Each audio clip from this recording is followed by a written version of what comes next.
Right, so hopefully that's recording. All right.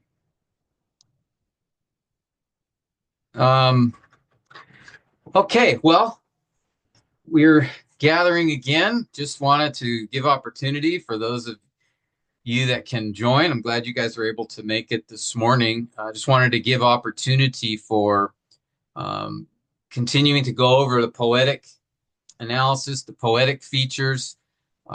That's the different step that we learned in our module last month. Just looking at biblical poetry, there are many features that are the same that we studied before. Diagramming and word studies and resources and exegetical idea, all those are that same goal. We're trying to identify the author's intended meaning. But with poetry, as we discussed in the module, there are some different unique features that we need to consider, that we need to understand and apply as we study poetry. So my goal here in the next couple of months is to use Psalm 99 as an example and just go through the different steps of poetic analysis um, using that psalm. Then we'll cover those key steps, and then the plan is, Lord willing, Pastor Marvin Knight, as I mentioned this in class, but he has uh, done some training in the past with other batches on just discipleship, pastoral leadership, some very helpful lessons that he's agreed to lead us in discussions. So probably March and April, the plan is to be doing that. Then I need to finalize. I mentioned in class that probably mid to late May would be our next module, but there are some schedule conflicts with uh, Pastor Mel, Living Word. And so, not conflict, we're not fighting, but schedule doesn't work. And so, we may need to push it till early to mid June. So, I hope that doesn't create some problems for you guys. But as soon as Pastor Mel and I figure out a week that will work in the church's schedule and my schedule, we'll let you know. But it's looking probably like the third week, second or third week of June is most likely. I will keep you posted on that as well. So that, good news of that will be you have a little extra time. You have a few more weeks to get your stuff done. So, um, but I hope that doesn't create any scheduling conflicts for you. That said, let's move our attention to reviewing biblical poetry. And today I want to focus on assignment 3.8. So I'll be looking at reviewing the steps for the poetic analysis assignments. I think that's 3.8 and 9, 10, 11. I think it's those as our focus. The other assignments are going to be the same, essentially, that you've done for the other genres. But I really wanted to give attention mainly to the new steps that we'll be doing for poetry. And so in this first session for module 3 by Zoom, we'll be looking at assignment 3.8. And if you'll remember, as I was just mentioning a moment ago, these are all of the steps for biblical poetry. These first 9 steps here are the exegetical, that is the process of study, drawing out from the text the author's intended meaning, which we then will express as the exegetical idea of this should say poem, not story. Sorry about that. So we will be studying the poem to identify what the author's intended meaning of the poem is. And so these first 9 steps will do that, where we'll have the book level steps, 1 to 3. But again, remember, for Psalms, we won't do those first 3 steps. Psalms is the only book, it's the most unique book in this way, in that the Psalms are a collection of independent poems. So they're not one book with one author and one overarching purpose and theme. But rather it's a collection of poems. All of the poems are independent. They have their own author, their own setting, their own purpose. And so for the book of Psalms, we don't need to do those first three steps that are shown here. However, when you do your Proverbs assignment, you've each been assigned a passage, one from Psalms, one from Proverbs. For Proverbs, you will need to do the first three steps because Proverbs is a unified book with one primary author, one purpose, and then there is a flow, contextual flow of thought, at least in the first 9 chapters. So for Proverbs, you will be doing the book level steps, but not for your Psalms passage. So you can praise the Lord. There's going to be 3 fewer assignments for your Psalms text. So the focus then will be on this 4th step, the poetic analysis. And then what follows, again, same things we did for epistles and for narratives. The goal being for the exegetical part to find the exegetical idea of the poem, the author's intended meaning. And then from that, we then move towards the sermon itself and creating the homiletical idea for the poem based upon the author's intended meaning in the poem. All right. So, like I said, though, our focus the next sessions together this month and next month is going to be on the poetic analysis. All right. And here's just another way to express the overall process. I don't know if you can see all these steps, but basically we're funneling down to the exegesis is funneling down to the exegetical idea, the author's intended meaning. And then from that, we branch out to putting our sermon together to preach or teach to our hearers. Okay. And so this is just the same thing I showed you before, but just expressed a little bit differently visually. All right. So let's move our attention then to the first assignment, poetic assignment. There's 7 reading assignments, which I encourage you to go through. But then the first written assignment, the first exegetical assignment, is the setting and structure of your assigned psalm passage. That's assignment 3.8. And for this one, as I said, we will start with poetic analysis because this is for your assigned psalm. So we aren't going to be looking at the book of Psalms overall. We'll skip to step 4, which is the poetic analysis. And I put here the steps for the poetic analysis that we went through together in class, but just by way of reminder. The first step is, again, now we're just looking at the assigned poem. So for example, we're going to go through Psalm 99 together. So we focus our attention on the poem itself. And the first thing we want to do is to read and observe the poem, right? So as this is the key step in exegesis, right? To read and reread, and the goal being to become familiar with the text through active reading. And so that's why we read through the poem several times and make observations. And again, remember, it's the same thing we've done before. These observations are just things that you notice. Do you notice anything repeated, anything stick out, any confusing statements? Can we identify the author or the recipients? Can we identify the situation? What things do you notice? Is there anything in the psalm that reminds you perhaps of another psalm or another passage? What strikes you as interesting or different? So it's just any observation you have. You're not interpreting the poem at this step at all. You're just getting familiar with it. Okay? The interpretation steps will follow. But the first step we want to do is to read through the poem, the entire poem, several times. And for the most part, this is going to be pretty easy. Most psalms are, between 5 to 10 to 15 verses. There's several that are maybe over 20 verses, a few that are over 50 verses, but most of them are pretty short, 10 or 12, 14, 15 verses, something like that. So to read through a poem several times will not take you that much time, but you want to read through it a few times and then make observations. So take like 15 to 30 minutes and just write things down that you notice from the poem. Following that, once you're familiar with the poem, the next step is what we're going to focus on today, which is the setting and structure of the poem. That is what is the background of the poem?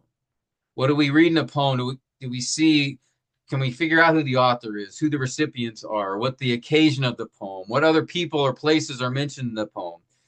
Those background information that we want to find regarding the poem. And then we want to identify the structure of the poem. That is, can you see the stanzas, each unit of thought in the poem? All right, as we talked about again in class, in epistles, you have paragraphs that each represent a unit of thought. In poetry, you have stanzas. So those are a verse or verses grouped together that have one particular point, one unit of thought. And then it's linked to the other stanzas, and all of them together will present the message of the poem. So we want to identify, that's the second step in poetic analysis, the background of the poem and its structure. And then the third thing we do in poetic analysis is examine the parallelism. And that we'll do that, Lord willing, next week, looking at that assignment. And we just remember that Hebrew poetry has a particular characteristic of the lines within a verse have a link, have a parallel link. That link can be a synonymous parallelism where both lines are matching. It can be contrastive where one line contrasts the other, or a development where one line develops the other in some way. It expands on it, it illustrates it, it gives the result or purpose. So we will look at that parallelism feature in the poem next week, because that's going to be your second assignment in the Psalms. And then the third, or the next thing we want to look at, is the imagery and the poetic devices. Again, we're reminded that one of the main features of Hebrew poetry, there's three, if you recall: terseness, imagery, and structure. Structure being parallelism, acrostics, that kind of thing, stanzas. But also imagery. Imagery is a primary quality or characteristic of Hebrew poetry. Most poetry of any culture has an imagery to it, pictures that are developed, emotions even as well, that are developed in what is said and how it is said. And so in that next poetic analysis step, we want to identify the imagery that we see in the poem, and then the poetic devices, which there are figurative devices, and then there are specific poetic devices used in poetry. We went through all those in class, so we're just going to review those when we get to that part, because that's the third assignment. You have to do that for your assigned passage. And then lastly, it's just summarizing each stanza. So based on all the study done in the previous steps for poetic analysis, is then we want to summarize what we've found by looking at summarizing each stanza. Okay, so that's what we are, Lord willing, going to do as we move forward in the Zoom classes. Okay, so that said, let's go ahead and jump into Psalm 99 and do the first step, which is read and observe the poem. So what I'm going to do is I'm going to ask a couple of you guys to read the psalm. It's only 9 verses, so I tried to pick one that wasn't too long, that we could use as an example. So I'm going to ask Jello if you could read verses 1 to 5, and then Nell if you could read verses 6 through 9. And after you guys read those 2 verses, I'm going to give everybody a few minutes to make some observations. All right, just read through it on your own again, and just note anything that sticks out to you, and then we'll come back together and I'll ask each of you to just give me one observation. But to start us off, Jello, if you could read verses 1 to 5, and then Nell verses 6 through 9. Okay, so Psalm chapter 99, verse 1. Yahweh reigns, let the peoples tremble. He sits enthroned above the cherubim, let the earth quake. Verse 2. Yahweh is great in Zion, and he is exalted above all the peoples. Verse 3, let them praise your great and awesome name. Holy is he. Verse 4, the strength of the king loves justice. You have established equity. You have done justice and righteousness in Jacob. Verse 5, exalt Yahweh our God and worship at the footstool of his feet. Holy is he. Verse 6 to 9, Moses and Aaron were among his priests, and Samuel was among those who called on his name. They would call upon Yahweh, and he would answer them. He would speak to them in the pillar of cloud. They keep his testimonies and the statute that he gave them. O Yahweh our God, you answered them. You were a forgiving God to them, and yet an avenger of their evil deeds. Exalt Yahweh our God, and worship at his holy mountain, for holy is Yahweh our God. All right. Very good. Thank you. Okay, so what I want to do is give you guys a few minutes to just reread this on your own and note any, um, just make some observations. Anything, any words you see repeated, or any questions you might have, things that don't make sense, or anything that sticks out to you that seems important, or anything that's interesting, or questions, especially questions that you might have. All right, so take a few minutes to do that, guys, and then I will bring us back together and we'll go through those observations. I'll ask each of you to give me one. Okay.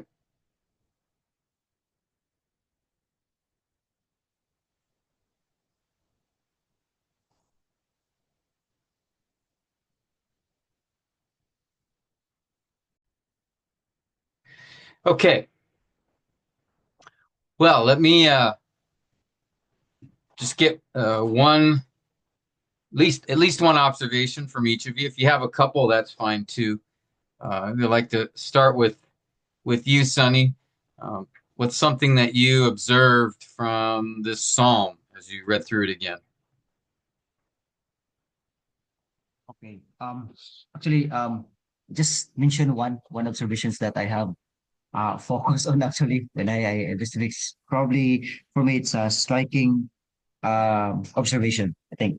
Actually I observed the tenses there, Pastor Tim, like the first part, the chapter verse 1 to 5 is actually present tenses, which present tense, or and there are some what they call the command, like let us, something like that. But yeah, generally it's a present tense. And then 6 to 8 is past, the use were, and recalling the the past event with Moses, Aaron, and verse 9 also ended up with the like uh like invitation in the present tense, actually, worship Yahweh, or exalt Yahweh, something like that. So uh that's all Good. for Yeah, Tim. great. All right. Thank you. How about you, Yancey? Do you have an observation for us? Yes, Pastor Tim, what I have observed is the phrase "Holy is He" is a repeated phrase, and in this version, LSB version, in the first stanza, which is verses 1 to 5, it ended with worship at the footstool of His feet, and holy is He. And in the second stanza, it also ends with worship at His holy mountain, for holy is Yahweh our God. Okay, good. And then verse 9. All right. Yeah, there seemed to be a refrain there um, being repeated. Good. All right. Gil, how about you?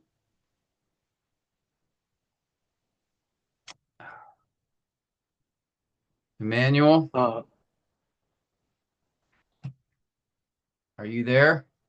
Yeah, sir. Sorry.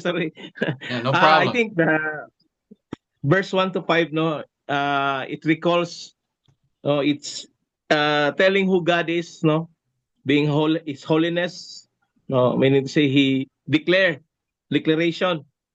And then 6 to 8 is the proof, no, he's proving that he's God, meaning to say he's recalling the past event, no, that happened from the Old Testament through the life of Aaron, no, the Exodus time. And then the last is the invitation, no, to exalt God, to glorify God, meaning to say he's revealing, no, his sovereignty over all things. So that's all I could Okay, good. observe, sir.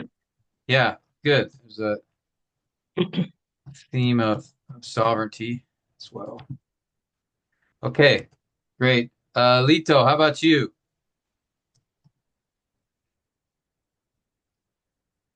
Not There, yet, brother Pastor Lito. Tim. Studying. Hi.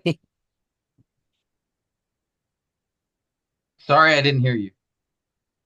Not yet, Pastor Tim. I'm still studying. Oh, okay. No problem. Edmund, how about you?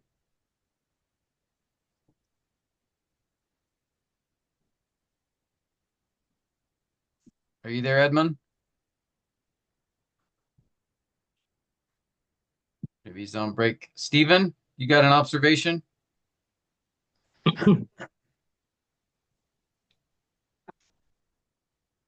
Stephen, are you there?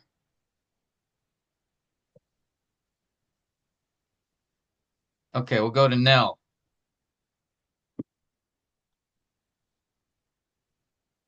Mm, in verse 6, yeah, the three men mentioned there, Moses, Aaron, Samuel, and the psalmist demonstrates that the Holy God has enduring, intimate, and saving relationship in Israel. Verses 6 to, yeah, 8. Okay, good. I had a question when I was studying this of one question I had was what is the connection between Moses, Aaron, and Samuel? Because especially verse 7, he mentions pillar of cloud, and I didn't know like when Samuel what that had to do with Samuel. So that was just a question that came to my mind as I was studying it. Okay, Yeah, Sir Tim. I have also questions, Sir Tim. yeah. Actually, question. Actually, why is this a grammatically or mistake when the translator used the word peoples with S, or this Where is something where are that you? coined What verse? Oh, verse verse one, two. when he used the word Oh, verse one. verse two, when he used Verse one and two. peoples, Yeah, that's a plural, yeah, and plural, double plural. that is a legitimate word in English. You could say people or peoples.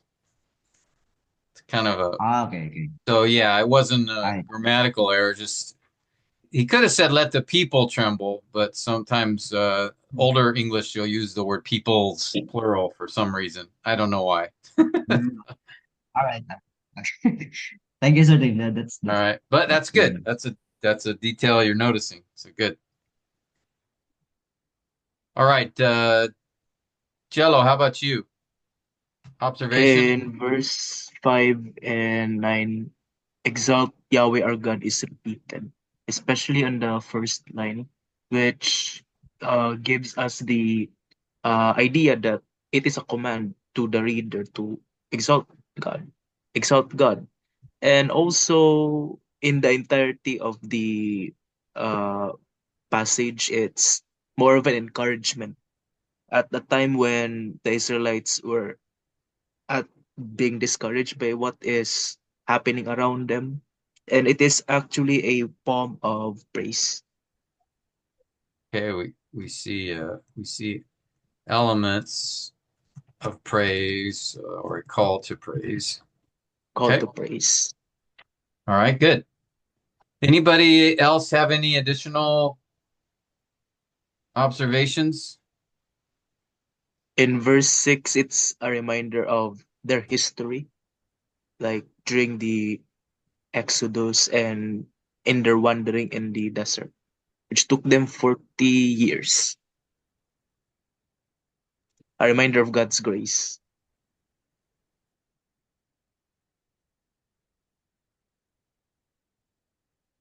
Yeah, it repeats there. Something I noticed was God answered them is repeated.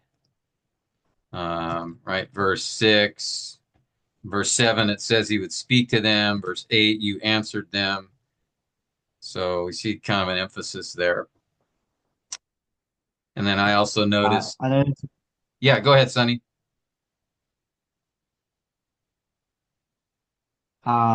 Sir, can we also use the command, sir, as a form of inclusion? Like in verse 1, there is a command, or you could say exhortations to exalt Yahweh, and then at the end of verse 9, they also command to exalt Yahweh, like exalt Yahweh, O God, our God. Can we use that also as a inclusion, or like, you know, repeated command, which is most likely the emphasis of this chapter. Well, notice, yeah, verse 1, it just makes a statement, Yahweh reigns, and then it commands the peoples to tremble, then the earth to quake. So it's not quite a match to the last verse um, there, because we're not called to specifically to exalt him. It says he is exalted in verse 2. He is great, verse 2. So I don't think the the phrasing matches closely enough for us to call an inclusio. Now, if he had begun the psalm with exalt Yahweh, um, then that would have been probably more of connection to verse 9. But he just makes the statement, Yahweh reigns, Yahweh is great, and he is exalted. So I wouldn't see that as an inclusio. But notice we do have exalted, praise, reigns, um, worship, exalt, exalt, verse 5, worship, verses 5 and 9. Right? So we do see an emphasis all through the psalm of God being exalted, praised, worshiped. And then, as someone else noted, we see repetition of holy, verse 3, verse 5, verse 9. Um, and then I already mentioned answer is repeated in verse 6, verse 8, speak, verse 7. And then justice. You see that repetition there? Verse 4, justice, equity, justice, righteousness. Those are all kind of similar ideas. Okay, so those are things that you might want to notice as well throughout. Now, normally we spend some more time on this, but these are good. These are exactly what I'm talking about. The kinds you're just noticing things that stick out. We're not trying to interpret a poem yet. We're just identifying anything that sticks out to us. Okay. All right, good. This is good. So that's the first step. And normally we'd spend, again, more time on this. We would be reading through the poem several more times, spending more time on observations. But this is the idea. Even just in the short time that we spent, we came up with a good list of observations. All right. So that's the first step in the poetic analysis, is to read and observe the poem. The second step, and that's what we're going to focus the rest of our time on this morning, is identifying the setting and the structure of the poem. All right, so the setting first, and that is the background. What's the background to the poem? And if you remember in class when we talked about background, again, this is similar to the idea of background of a book, right? Where we're just trying to identify the author, recipients, what places are mentioned, what people are mentioned, uh, the historical background. Do we know the historical context?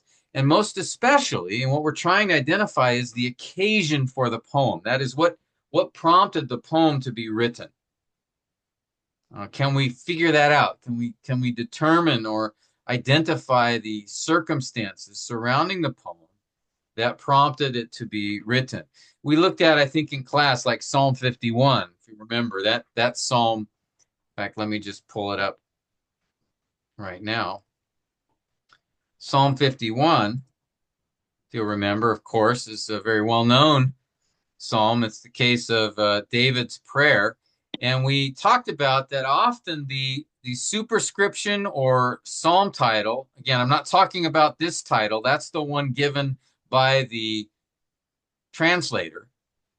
I'm talking about this psalm title, which is also called a superscription, and that is the one given by the psalmist, as we discussed in the module as well, that the psalm titles or superscriptions, those kind of the statements made at the beginning of the psalm, those are given by the author and often reveal some background information to the poem.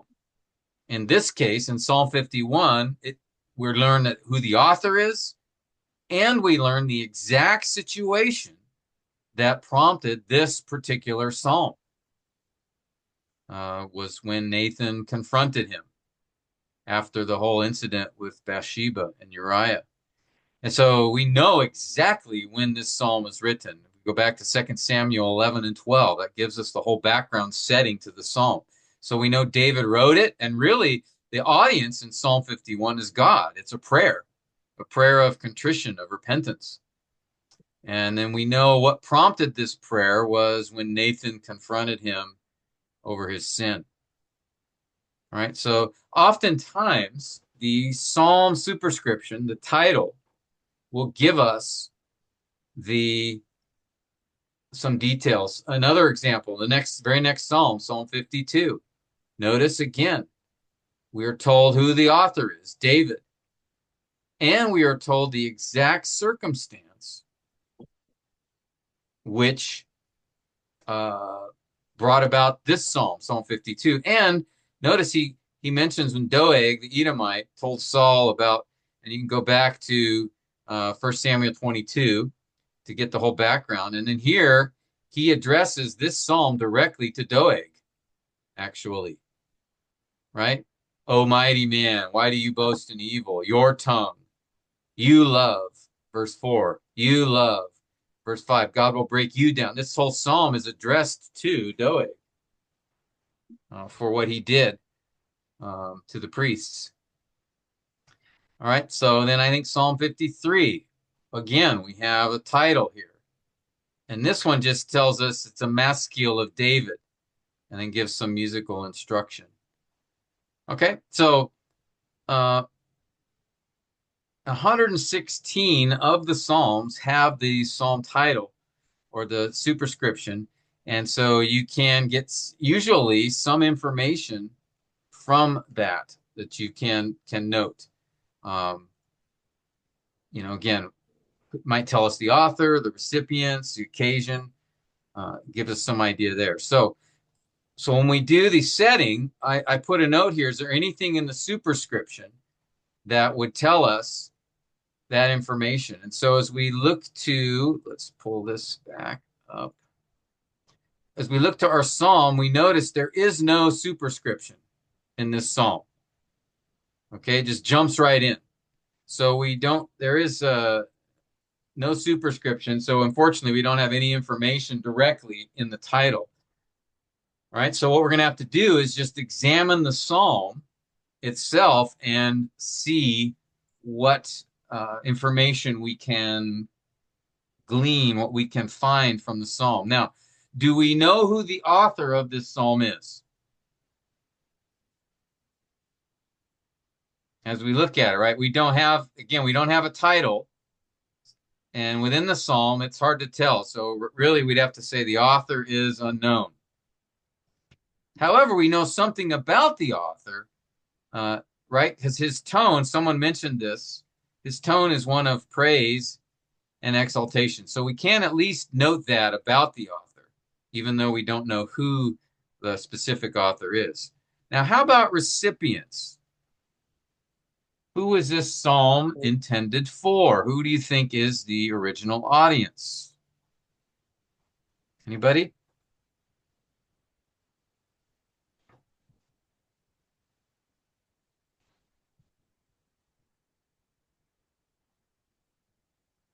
Notice he mentions Moses, Aaron, and Samuel, who were, right, from the people of Israel. There's references to the temple. Talks about the cherubim. Talks about the pillar of cloud, which is an experience with the Israelites. His holy mountain, speaking of the temple there. Zion. So what would that tell us about the likely audience?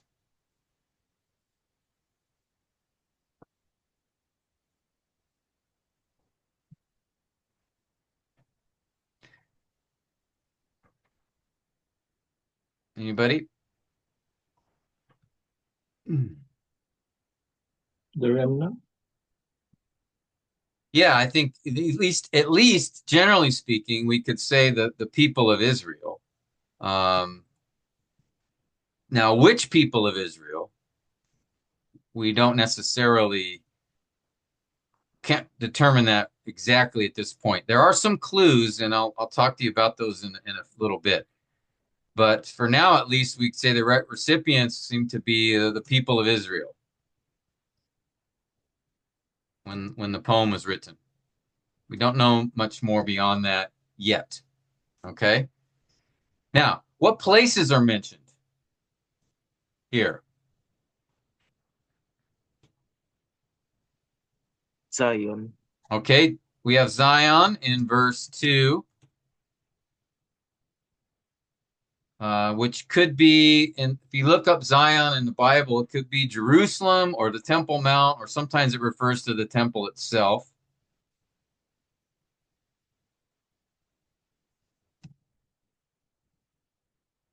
All right, and we do have also mentioned here, right, Holy Hill. What is that a reference to? Or is Holy Mountain here? Sorry, Holy Mountain. What's the Holy Mountain in Israel? Zion. Yeah, the Temple Mount, which could be Zion. Zion could refer to that at times. All right, so there's no specific cities mentioned or locations. However, there except for Zion. However, Zion and uh, the Temple Mount, Holy Mountain, and then we could say even Jacob. Even though Jacob was a person, sometimes he's used as a metonymy in place of Israel. All right. Okay. What people are mentioned? Well, we already said Jacob, right? Jacob, which is probably a reference to Israel. Any other people mentioned in this psalm? Specific people? We have Moses, Aaron, Yep. Samuel. Moses, Aaron, and Samuel. Moses and Aaron of the tribe of Levi. Now, what's interesting, notice it says among his priests. Moses wasn't considered a priest, even though he was of the tribe of Levi, he was considered a prophet. Samuel was not among the tribe of Levi. He's from Ephraim, but he was called a priest.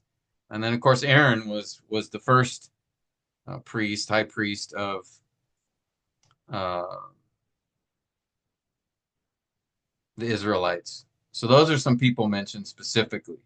Okay. And what you want to do normally, we won't do it here. I'll put it in your notes. Is normally the places that are mentioned or people that are mentioned, you want to go to like a cross reference and just see what do we know about those people. Now, Moses, Samuel, and Aaron are very famous in the Old Testament. So there's a lot written about them. But you just want to at least note what are some specific things like I just said. We know Moses was referred to as a prophet. Obviously, he was the leader during the Exodus. Aaron was his brother, who was designated as the priestly line. So he was the first high priest of Israel. And then Samuel was, of course, he was a judge and also a prophet. And you want to note that. And like I said, I noted 1 Samuel 1:1 tells us, in fact, we can see it here. So if you did a cross reference of Samuel, one thing that would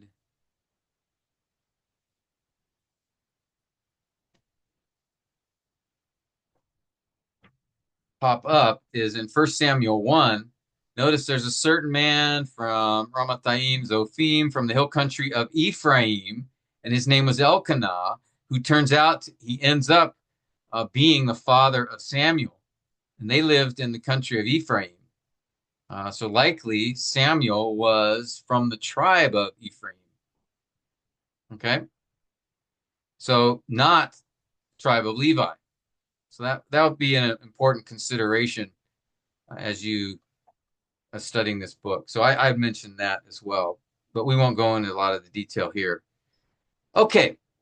Now a challenging one. Just like the author wasn't mentioned, do we have an idea of when this poem was written?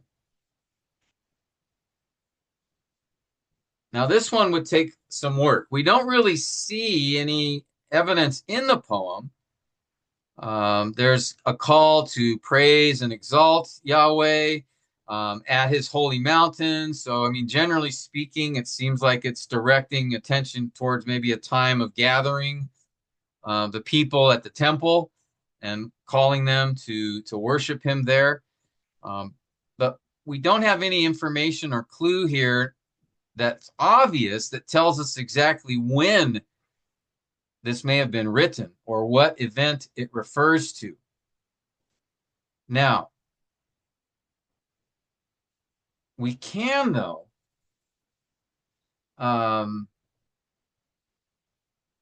if we follow, let's see how much time we have here. Notice a couple things. He sits enthroned above the cherubim.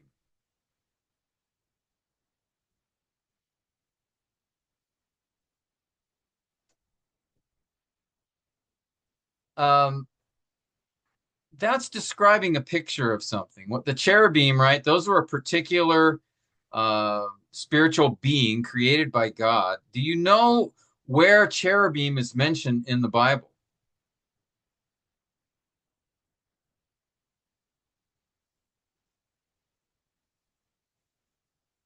It's only a few places. These were the winged creatures.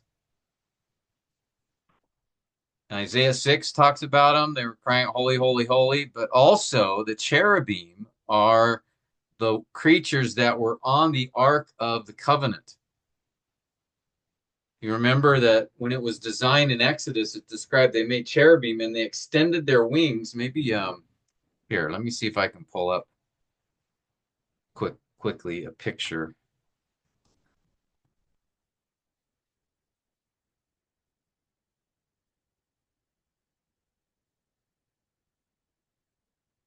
Okay, here's see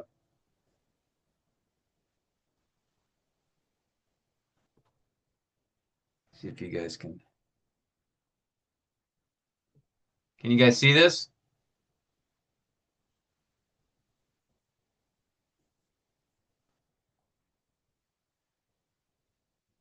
There. You guys see that? This is one person's assumption what the ark might look like. And notice on the top of it, if you can see it here, there are these winged creatures. Those are cherubim. Cherubim. Cherub is singular. Cherubim. And they were fierce. They were fierce angelic beings. And the mercy seat, this is the top of the ark. And notice when it says he sits enthroned above the mercy seat, right? Here in verse 1, I think it's talking about God dwelling above the ark. Remember, he would bring his Shekinah glory would hover over the ark at times in the temple. That the mercy seat represented his presence among his people. And so here I think he's describing that because it's the cherubim, I don't think he's talking about in heaven necessarily. He's talking about at the ark. So I think it's a reference here to the ark in the temple, which would make sense if you notice again, worship at his holy mountain in verse 9. Yahweh is great in Zion, verse 2. Even the footstool of his feet is, there are a few passages that describe that as in reference to the ark. In fact, let me take you to there. And this is what you would want to do on your own as you are studying the background. But just notice here, 1 Chronicles 28, David rose to his feet and said, "Listen to me, my brethren and my people. I have intended to build a permanent home for the ark of the covenant of the Lord, for the footstool of our God." So I've made preparations to build it. All right, so there the ark was described as a footstool, again, because the idea of mercy seat and God sitting upon the mercy seat, that being really like a footstool for him. So I think, and there's a couple other references to footstool used in this way. So I think we have the idea here, the description is of the Holy of Holies. So when he refers to the footstool, when he refers to the cherubim, when he refers to his holy mountain, there's a central focus here on the Temple Mount, and even in particular, the Holy of Holies, which would make sense, right? Looking at what it says here. Holy is he, holy is he, holy is Yahweh our God. And so I think if you did a careful examination looking through the details of the poem, there seems to be a focus here on the temple and even the ark of the covenant. Now, the last mention of the ark was in 2 Chronicles 35. That was during the reign of Josiah. All right. And so the earliest, this tells us the earliest that the book could have been written was after the ark was returned by David to the temple. If you remember the history of this, right? Right in 1 Samuel, early on in 1 Samuel, the Philistines defeated the Israelites and they took the ark. You guys remember that? And then it was with the Philistines for a while until it was then brought back. And then 1 Samuel 16, after the Philistines had the ark and God brought about a plague upon them. And so they returned the ark back. And then David wanted to take the ark. It had been residing in the house of Obed-Edom. He wanted to take it to Jerusalem and with the tabernacle, because the tabernacle was in Jerusalem, but the ark was not. And so he wanted to bring the ark and put it in the tabernacle. And you remember that whole incident with they put the ark on a cart and it was almost ready to fall off. And who was that? Uzzah, right? Reached out his hand to keep the ark from falling off the cart. And then God struck Uzzah dead for touching the ark. You guys remember this story? And David had made this big celebration, right? They were excited. They're bringing the ark back into Jerusalem and into the Holy of Holies and the tabernacle. And so there was this big celebration being described. But then Uzzah touched the ark and treated it as unholy. And so he was struck dead. And then David realized they were not carrying the ark as they were supposed to. And so we see in First Chronicles 16, I can find it.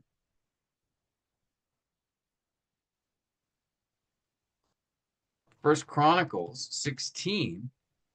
Notice here they title it a tent for the ark. They brought the ark of God and placed it in the tent which David had pitched. So they finally, chapter 15 is when they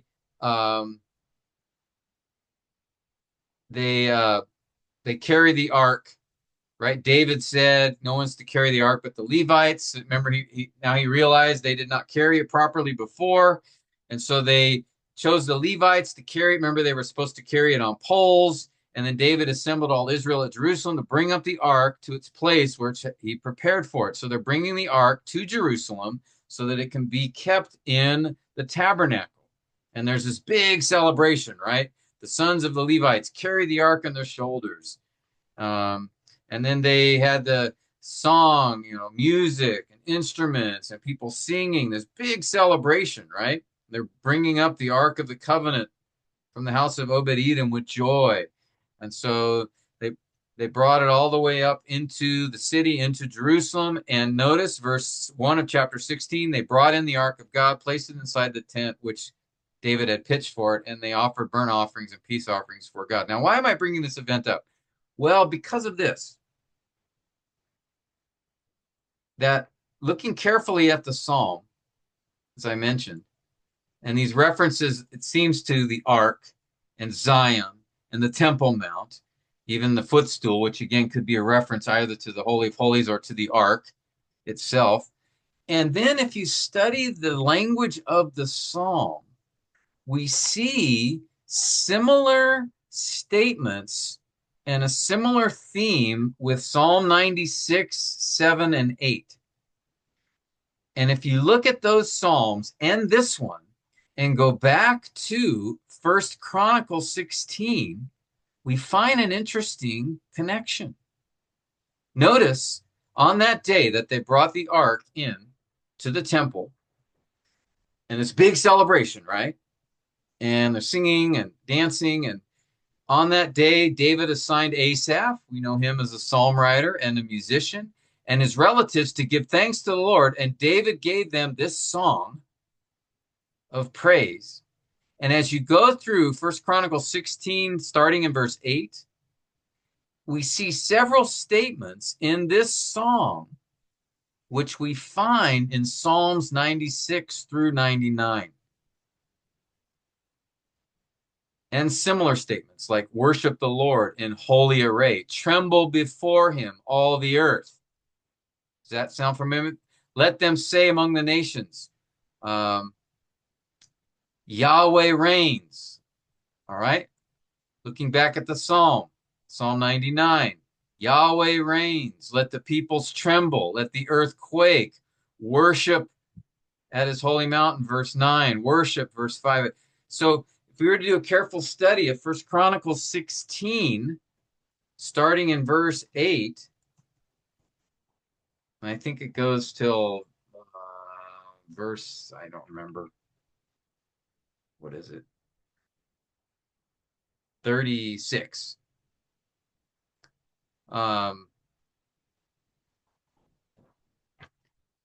It seems like Psalms 96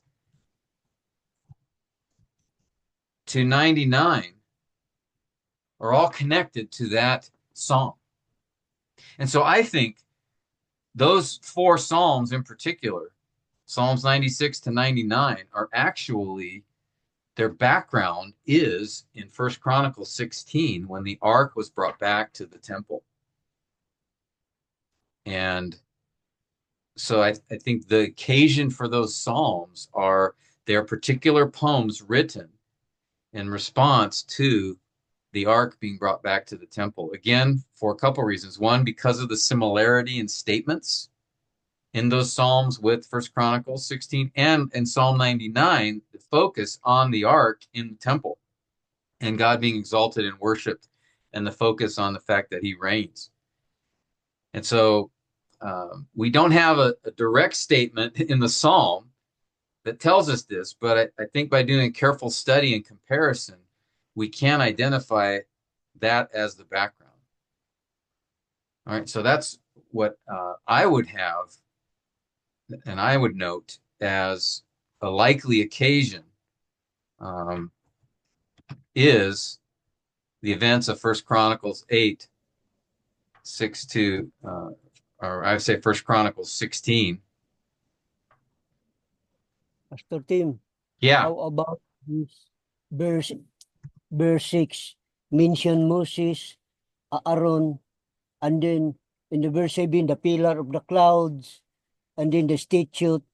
Is it that they were traveling in the wilderness?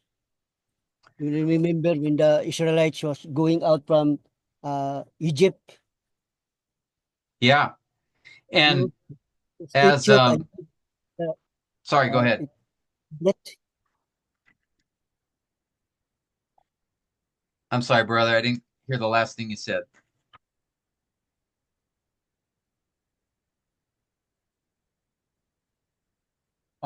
this Moses, Aaron, verse 6 mention. Yeah. Yes, and then in the verse 7, and the pillar of the cloud, it is one of the guide of the Israelites when they were going out from Egypt, when they were going to the wilderness, while one, and then, and the statute, it is, it is it the, one, statute, is it the uh, tablet or not?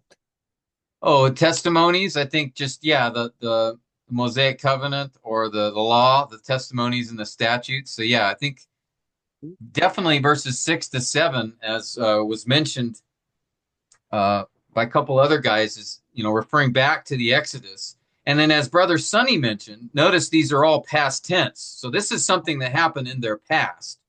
Hmm. Were among, Samuel was among. They would call and he would answer. He would. These are all past tense. So Yes. he's pointing back to the Exodus events, which again here, at least a connection to with Moses and Aaron, the connection to the tabernacle would make sense. But yeah, definitely he's pointing back to at the time of the Exodus when they received the law, when the pillar of cloud, they would follow that. And again, I think that would make sense too, because to me, if they're having this celebration and they're bringing the ark to the tabernacle, that remember that the ark was the tent of meeting, the tabernacle was where God would come to meet with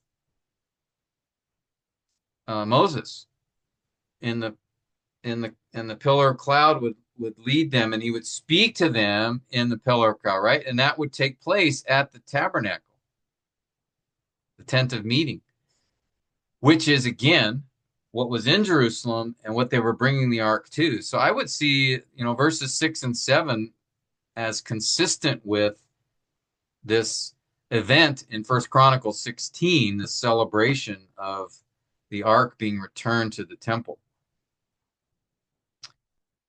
So now, this may not be something that you guys, that we would normally notice right away. It's like what you'd have to really know other texts of scripture to see this connection, since there's no really direct clue given in the Psalm. But this again reminds us of the importance of, reading the Bible on a regular basis and being familiar with the text of scripture. Because as I was studying these Psalms 96 and 7 and 8 and 9, Psalm 99, it was these statements that kind of reminded me of what David said in that song back in First Chronicles 16. And so I think a good case can be made for the occasion of this psalm being when David brought that ark into the temple, the tabernacle, excuse me, in First Chronicles 16. And the psalm is a call for worship and a call for the worshipers, the people of Israel at that time, to exalt Yahweh. And so certainly it would apply to any Israelite and apply to any person, because notice, by the way, in the psalm, he does start it with, right? Let the peoples tremble, let the earth quake. So there's kind of a, he's exalted above all the peoples, let them praise your great and awesome name. So there's a call for all peoples to exalt God here. But again, I think specifically this is written and likely in time of First Chronicles 16. All right. So also too, this tells us the importance of really carefully examining the psalm, because often you will have clues in the psalm that can give you an idea of the situation. Now, you may not, like, there are psalms like Psalm 13 and many others where David is lamenting, his enemies are upon him, he's discouraged. There's many times in his life where he was in those situations. So sometimes we won't know exactly which one it is, but usually there's details in the psalm that give us an idea of what the situation was. And sometimes we can pinpoint or identify a specific situation, like those examples in Psalm 51 and 52, where it gave the specific background when the psalm was written. But other ones, like Psalm 99, we can, by studying the psalm and seeing, we might be able to make connections with other times in Israel's history. All right. So my opinion is that David authored this psalm, and he authored it during the time of First Chronicles 16. I can't be 100% certain, but I think there's enough evidence that would point us that direction. Even if he didn't know that or figure that out, we could still obviously see that the call to this psalm is to exalt Yahweh, right, and worship him. So we know at least the main message of the psalm, even if we didn't identify its background clearly. Okay. Any questions on that? That was an extended discussion of the background, but I wanted you to see that, you know, if we pay careful enough attention to the poem, sometimes we can see connections and figure out the background based on other texts in Scripture. Any comments or questions?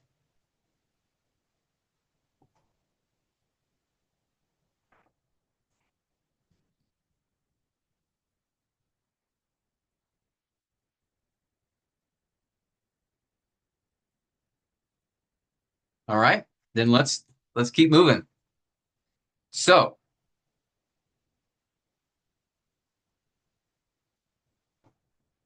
we have the occasion likely written by David at the time of First Chronicles 16, when the ark was brought into the tabernacle in Jerusalem. Okay, now that's the setting of the psalm. Well, the next thing we want to do is identify the type, the psalm type. And that is, if you'll remember, when we looked at psalm types, we discussed the more common ones: psalms of praise, lament, imprecatory, songs of ascent, wisdom, enthronement, royal, songs of Zion, Hallel. So these are various categories of psalms, types of psalms, and we went through those in class. If you go to the notes in your syllabus, pages 35 to 37 describes that in detail. We went through those. And I think for this psalm, even though there is elements of praise, that the looks like the focus, we would call it an enthronement psalm, because the emphasis on the Yahweh reigns, Yahweh is great, exalt Yahweh. So the theme of this psalm, the focus is really on his sovereign reign and that he deserves exaltation. But if you had said a psalm of praise, that, you know, that obviously there's elements of that here: praise your great name, worship. But I think more specifically, we would identify this as an enthronement psalm. All right. Okay, last thing. The structure. That is, we're looking for, in this case, the stanzas, all right, in the psalm. And what we first want to do, if you remember in class, when we talked about this, is we first want to examine what the translation, how the translation divided it, all right, because that's a good place to start. So if we look at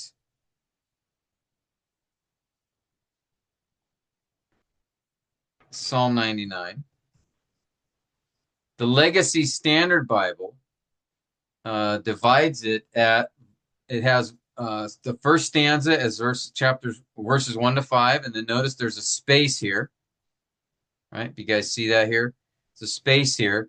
That's how they indicate a separation of the stanzas. All right. So we have verses 1 to 5 and then verses 6 to 9. The New American Standard does the same thing. Verses 1 to 5 is one stanza, 6 to 9 is the second stanza. The English Standard Bible has 3 stanzas, 1 through 5, and then 6 and 7. Again, notice the space here between them, and then 8 and 9. The New King James, let's see what they did. New King James breaks it up further, 1 to 3, 4 to 5, and then 6 and 7, and then 8 and 9. If we were to look at the NIV has 1 to 3, 4 to 5, 6 through 7. So that matches the ESV. So if we take all of these translations, we would get the following. None of them, well, only a couple of them agree. But here, notice we have basically several different options. All right. New King James NIV agree, the LSB NAS. So what do we do with that? Well, okay, that's a starting point. If they had all agreed or most of them had agreed, then we might go with that. But because there are some differences, there were a few other things to look for in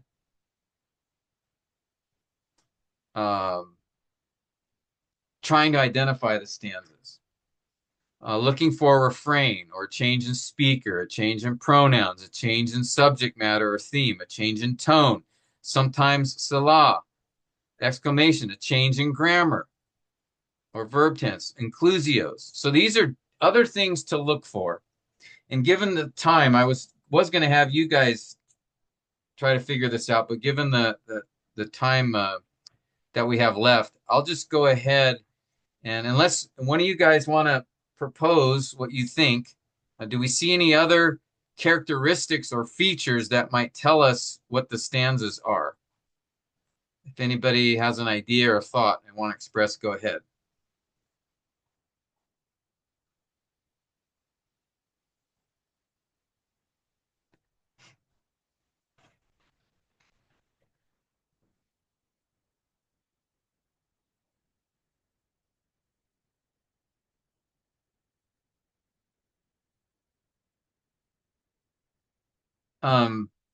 I think basically there's two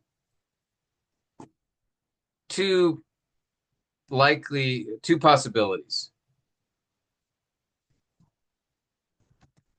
There could be 2 stanzas, like the NAS has, verses 1 to 5, verses 6 to 9, or 3 stanzas,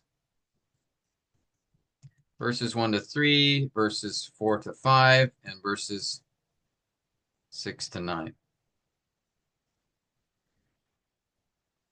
Okay?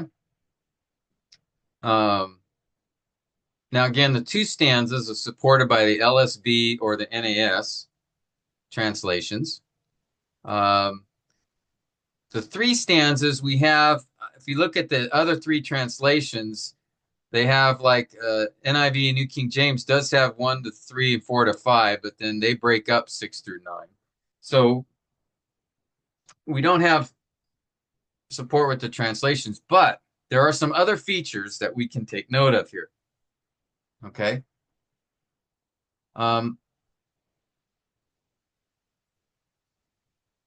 Verses, if you do the two stanzas, someone already noted this. Verse 5 and verse 9 are the exact same, almost exactly the same statement. The only difference is worship at the footstool versus worship at his holy mountain. So somebody say, well, these look like a refrain then, verse 5 and verse 9.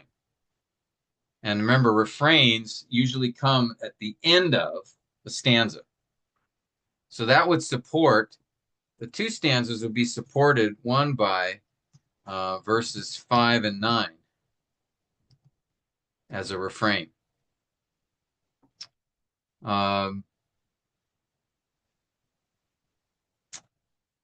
And the first stanza seems to focus more on God's transcendence, right? He's exalted, he's above all things. The second stanza would focus more on his immanence, that he forgave them, judgment. So some might see that as the themes, right? Verses 1 to 5, it's transcendence of God. Verses 6 to 9 as immanence. Okay, so a case could be made for the two stanzas. I believe three stanzas makes more sense. And let me explain why. All right. One is that statement, holy is he, in verses at verse 3, verse 5, and then verse 9 has holy is Yahweh. Okay, which isn't the exact same thing, but it's pretty close. I think this also could be a refrain, a shorter refrain that's repeated. And then notice a difference in the themes. The first stanza, the focus is on what? The greatness of God, right? Yahweh reigns. Yahweh is great. He is exalted. Your great and awesome name. But then the second, verses 4 to 5, there's a shift on justice, equity, righteousness. So I think verses 1 to 3 is really like the greatness of God or something along those lines. And then verses 4 and 5 is on the justice of God. And then verses 6 to 9, the focus is more on the grace of God. I think Sonny may have mentioned that, or someone mentioned that. All right. So all of them focus on God, but I think the specific focus is a little different. 1 to 3, it seems to me, is a little bit of difference than 4 and 5. The other thing that I noticed is there's a grammatical pattern here. And Sonny started picking up on this. But notice this pattern, at least in my view. There's a statement, Yahweh reigns, he sits enthroned, Yahweh is great, he's exalted, and then a command, let them praise your great and awesome name. And then holy is he. Verse 4, again, declaration, strength of the king loves justice, you establish equity, you've done justice, and then a command, exalt, worship, and then holy is he. And then we see the same pattern in verses 6 through 9, a statement. Moses and Aaron, they call upon Yahweh. He would answer. He would speak. Oh, Yahweh, you answered them. Again, these are statements. And then the command, exalt Yahweh our God, worship at his holy. So that seems to be a grammatical pattern. Statements followed by the command to exalt, praise, worship Yahweh. And then a statement of his holiness. All right. And so I think there, to me, is a stronger case for 3 stanzas than for 2, based on that. Because of that grammatical pattern, statements, then the command to praise or exalt, and then holy, and then that's the same in each of those 3. The statement that ends each of them is holy, holy is he, holy is he, holy is Yahweh. And then the themes, verses 1 to 3, 4 and 5, 6 to 9, each have a distinct theme, all focused on God, but particular different focus is a little different in each of those. So that's how I would see it. I don't know if any of you have a different idea or question, comment about that.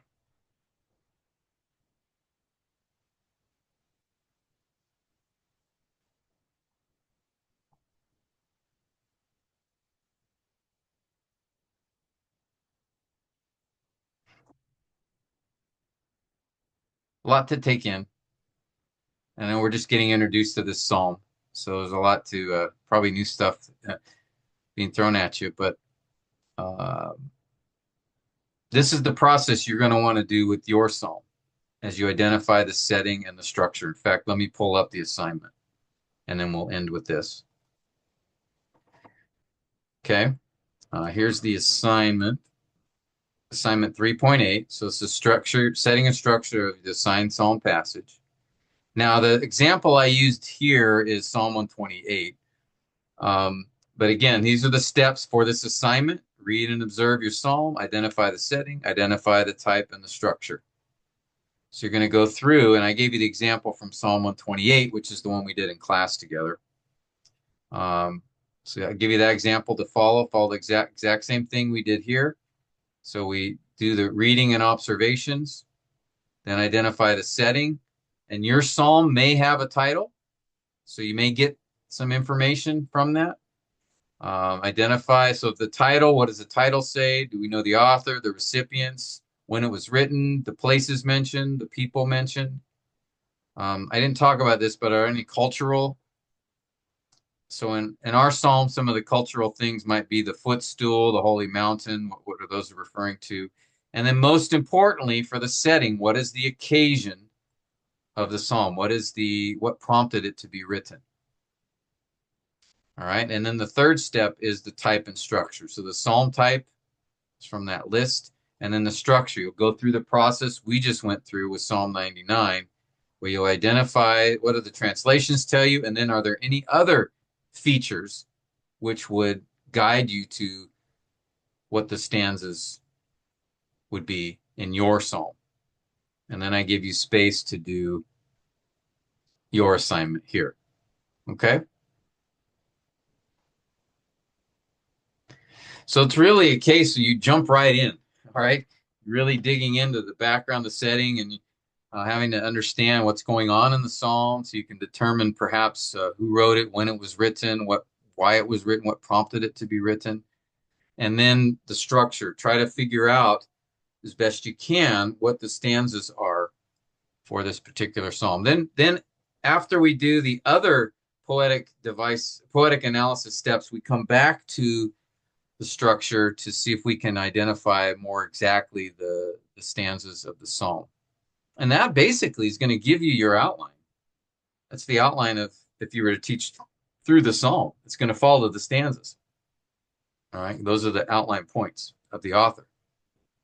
So I believe for Psalm 99, he has 3 stanzas there, each focusing on a different aspect of God, but all 3 of them calling for to exalt and praise him. All right, so that's assignment 3.8, which I think is already due or is due pretty soon. But if you didn't get to it, that's okay. But now hopefully you have this review can help you get on that. So try not to get behind for this module, but stay on the assignments. The first several ones, most of these, because you're not doing the book as a whole, it's just the one psalm. I think you should be able to do these assignments. It shouldn't take you as much time as like for narrative, some of those steps. Any questions or final comments before we conclude for today?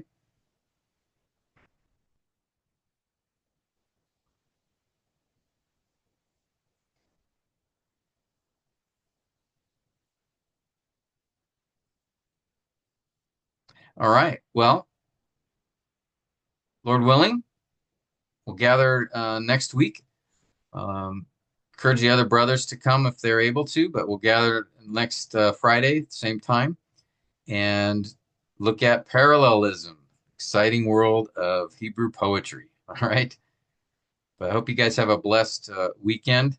And let me ask Brother Yancey, if you could close us in prayer, if you wouldn't mind. Okay, so let us all pray. Lord, we thank you first for sustaining